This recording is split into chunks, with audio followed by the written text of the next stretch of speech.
Keller, inventora y nadadora de la natación sincronizada. Frida Kahlo logró convertirse en un icono en el mundo de la pintura. Malala, Premio Nobel de la Paz 2014. Maripepa Colomer ha passat a la història de l'aeronavegació espanyola per ser la primera pilot catalana.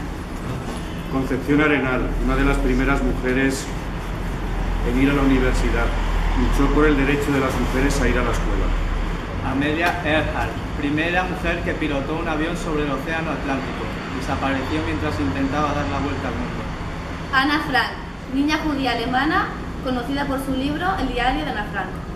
Mary Curie, física y química polaca, descubridora del radio. Anna Fisher, astronauta, primera madre en viajar al espacio. 60 milions de dones al món no tenen accés a l'educació. Doneu-nos